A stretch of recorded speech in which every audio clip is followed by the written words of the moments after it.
The first Olympic Games, the beginning of world sports. More than 2,700 years ago, in ancient Greece, a tradition began that would eventually unite athletes from every corner of the world. This tradition was the Olympic Games. The story begins in the ancient city of Olympia, located in southern Greece. Olympia was not a large city or a political center. Instead, it was a sacred place dedicated to the Greek god Zeus, the king of the gods in Greek mythology. Every 4 years, people from across the Greek world traveled to Olympia to celebrate a festival in honor of Zeus. During this festival, athletes competed in a series of physical contests that would later become known as the Olympic Games.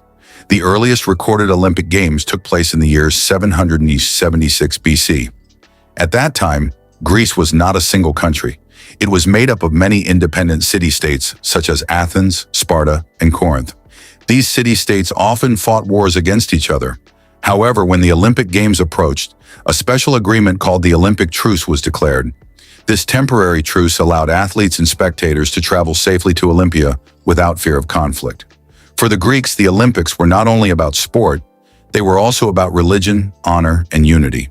The early Olympic Games were very different from the modern Olympics we know today. At first, there was only one event. It was a foot race known as the stadion race. Athletes ran the length of a stadium track, roughly 192 meters. The winner of this race became the champion of the Olympic Games. Over time, more events were added.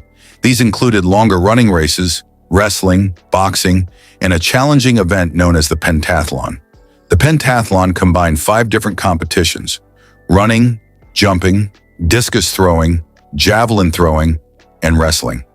Another popular event was chariot racing, where competitors drove horse-drawn chariots around a dangerous track at high speed. The athletes who competed in the Olympic Games were free Greek men. They trained for months or even years to prepare.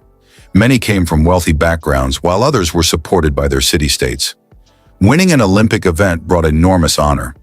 Unlike modern athletes, Olympic champions did not receive medals. Instead, they were awarded a simple crown made from olive leaves. But the true reward was fame. Victorious athletes were celebrated as heroes in their home cities.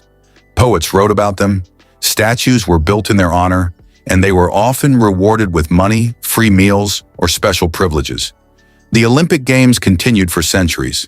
They became one of the most important traditions in the Greek world. Even as Greece came under the control of powerful empires, including the Roman Empire, the Olympics continued to be held at Olympia. However, by the 4th century AD, the ancient Olympic Games began to decline. Religious changes across the Roman Empire led to the banning of many traditional pagan festivals. In the year 393 AD, the Roman Emperor Theodosius I officially ended the Olympic Games, bringing the ancient tradition to a close after more than 1,000 years. For many centuries, the Olympic Games existed only in history books. Then, in the late 19th century, a French educator named Pierre de Coubertin proposed reviving the Olympic Games as an international event that would promote peace and cooperation between nations. His vision became reality in 1896, when the first modern Olympic Games were held in Athens, Greece. Athletes from around the world gathered to compete, continuing a tradition that had begun thousands of years earlier in the fields of Olympia. Today, the Olympic Games are one of the largest sporting events on Earth. Thousands of athletes represent their countries and compete in dozens of different sports. Yet the spirit of the Olympics still reflects its ancient origins. It is a celebration of human strength, skill, discipline, and unity. What began as a small religious festival in ancient Greece eventually became a global tradition that continues to inspire millions of people across the world. The first Olympic Games were not just a competition.